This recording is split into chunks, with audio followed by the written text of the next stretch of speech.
Students,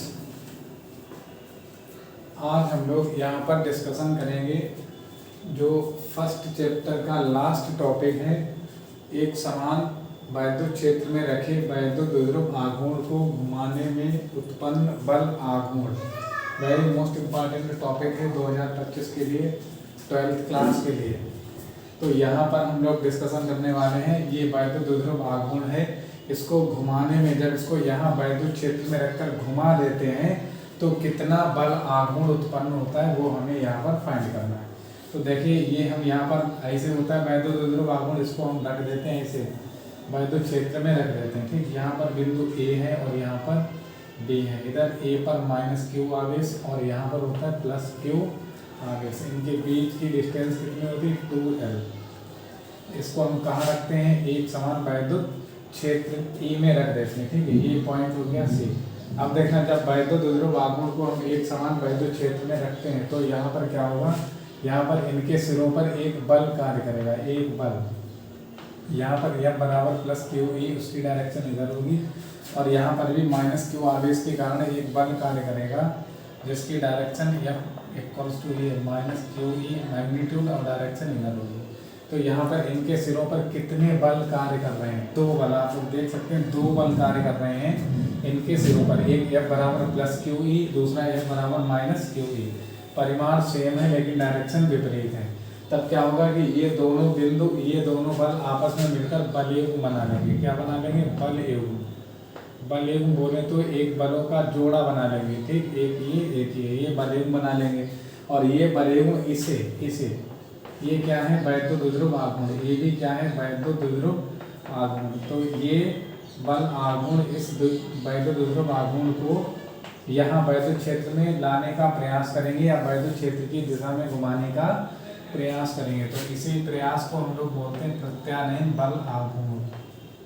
क्या बोलते हैं, प्रत्यानयन बल आघूर्ण बोलते हैं। किसको बोलते हैं, प्रत्यानयन बल आघूर्ण किसको बोलते हैं कि हम जब वैद्युत द्विध्रुव आघूर्ण को एक समान वैद्युत क्षेत्र में रखकर घुमाते हैं तो इनके सिरों पर 2 बल कार्य करते हैं।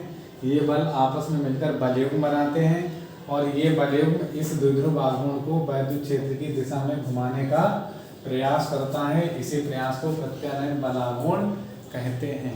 तो आप लोग यहाँ पर लिख सकते हैं, माना AB क्या है, वैद्युत द्विध्रुव आघूर्ण है। AB क्या है, वैद्युत द्विध्रुव आघूर्ण है। द्विध्रुव आघूर्ण होता है जो -q+q आवेशों से मिलकर बना होता है। तो आप लोग लिखेंगे, माना AB वैद्युत द्विध्रुव आघूर्ण है, यह -q तथा +q आवेशों से मिलकर बना है एवं इनके बीच की दूरी क्या है, 2l है, ठीक है। फिर द्विध्रुव के सिरे कितने, 2 सिरे हैं, A और B।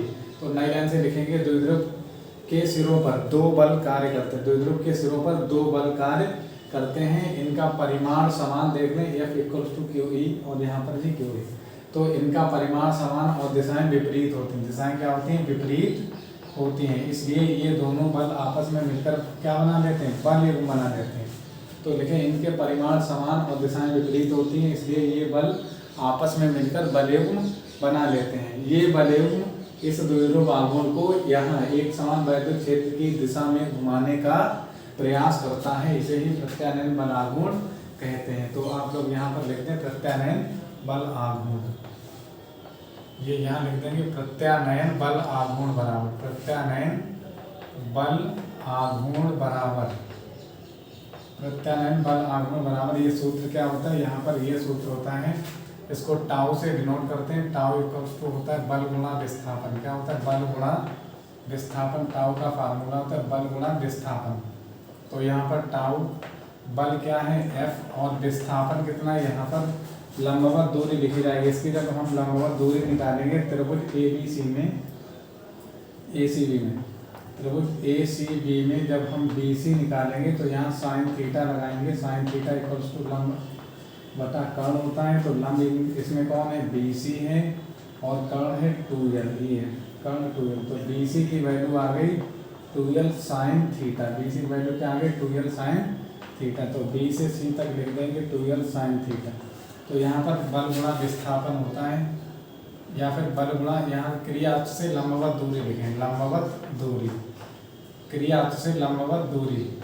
आना कि विस्थापन भी होता है, लेकिन लंबवत दूरी ज़्यादा बेस्ट रहेगा। तो बल गुणा क्रिया से लंबवत दूरी, तो लंबवत दूरी कितना आई 2l sin theta, 2l sin theta. F की वैल्यू रख देंगे, एफ की वैल्यू यहाँ पर कितनी है देख, एफ इक्वल्स टू लिख रखा था हम लोगों ने, F equals to Q E, कितना क्यू ई, तो एफ की वैल्यू पुट कर दो यहाँ पर क्यू ई और इनटू में 2l sin थीटा। अब यहाँ द्विध्रुव आघूर्ण के कारण हम लोग निकाल रहे थे, तो वैद्युत द्विध्रुव आघूर्ण होता है P और P इक्वल्स टू फार्मूला होता है Q इंटू 2l।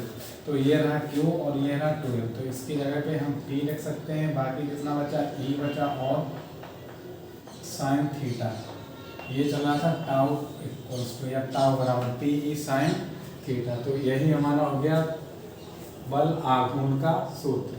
देखिए यहाँ पर P क्या है, P है वैद्युत द्विध्रुव आघूर्ण, E क्या है वैद्युत क्षेत्र की तीव्रता और थीटा क्या है, थीटा कोण है, इसको घुमाने में जो उत्पन्न कोण आता है वो।